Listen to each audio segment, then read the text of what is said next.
మరి నిరుద్యోగ వ్యవస్థను, నిరక్షరాస్యతను ఆసరాగా తీసుకొని కొంతమంది కిలాడీలు, లేడీ అవతారంలో ఉన్నటువంటి కిలాడీలు మరి ఆదోని పశ్చిమ ప్రాంతమైన ఆదోని డివిజన్లో కొంతమంది నిరక్షరాస్యత తల్లిదండ్రులను, నిరుద్యోగులను ఆశ చూపెట్టి మోసం చేసిన సంఘటన ఈరోజు వెలుగులోకి వచ్చింది మనకు.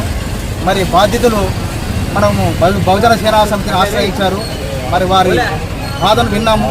వారు దగ్గరికి 1 లక్ష దాకా ఆమెకి క్యాష్ ఇచ్చి మోసపోయిన ఉదాంతము. వారు ఇచ్చిన క్యాష్ని తిరిగి అడగడానికి వెళితే జాబులు వచ్చాయి మీకు అని చెప్పింది. ఎక్కడ మా జాబులు అంటే ఫేక్ ఐడి కార్డులు. ఆమె ఎంత కిలాడి అన్నదానికి నిదర్శనం ఇది. ఫేక్ ఐడి కార్డులు, యుఏఎన్ నంబర్ అంటే 420 ఎలా చేస్తున్నది అన్నదానికి ఇది నిదర్శనం. సిఎఫ్ఐ నెంబరు ఇక్కడ చూడండి, యుఏఎన్ నంబర్, ఫేక్ ఐడి కార్డులు సృష్టిస్తూ జనాలను మోసం చేస్తూ తీరా వీటిని మేము ఎంక్వైరీ చేసి ఎవరు ఇవన్నీ కనుక్కుంటే ఇక్కడ మల్లెల బాబురావు, కృష్ణా జిల్లా. ఆ యొక్క యుఏఎన్ నంబరు, సిఎఫ్ఐ నెంబర్ తీసుకుంటే మల్లెల బాబురావుది. సో ఈయన కృష్ణా జిల్లాలో ఉన్నారు. మరి ఇలాంటి ఫేక్ ఐడియాలతో ఏమీ తెలియని అమాయకులను మోసం చేస్తున్నటువంటి పిఎస్ జ్యోతి గారిని వెంటనే అరెస్ట్ చేయాలా, మరి ఆమె దగ్గర ఉన్న క్యాష్ను రికవరీ చేయాలా, ఆమె మీద 420 కేసు నమోదు చేయాలా.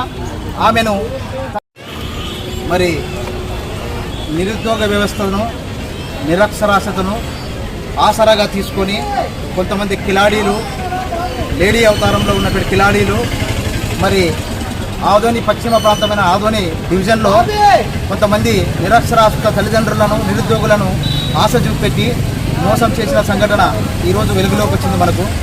మరి బాధితులు మనము బహుజన సేనా సమితిని ఆశ్రయించారు. మరి వారి బాధను విన్నాము. వారు దగ్గరికి 1 లక్ష దాకా ఆమెకి క్యాష్ ఇచ్చి మోసపోయిన ఉదాంతము. వారు ఇచ్చిన క్యాష్ని తిరిగి అడగడానికి వెళితే జాబులు వచ్చాయి మీకు అని చెప్పింది.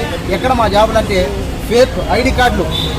ఆమె ఎంత కిలాడి అన్నదానికి నిదర్శనం ఇది. ఫేక్ ఐడి కార్డులు, యుఏఎన్ నంబర్ అంటే 420 ఎలా చేస్తున్నది అన్నదానికి ఇది నిదర్శనం.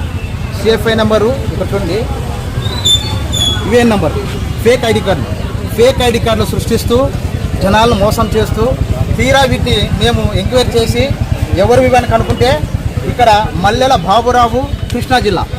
ఆ యొక్క యుఏఎన్ నంబరు, సిఎఫ్ఐ నెంబర్ తీసుకుంటే మల్లెల బాబురావుది. సో ఈయన కృష్ణా జిల్లాలో ఉన్నారు.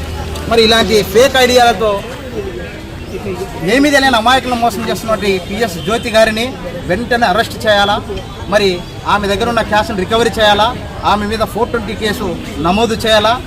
ఆమెను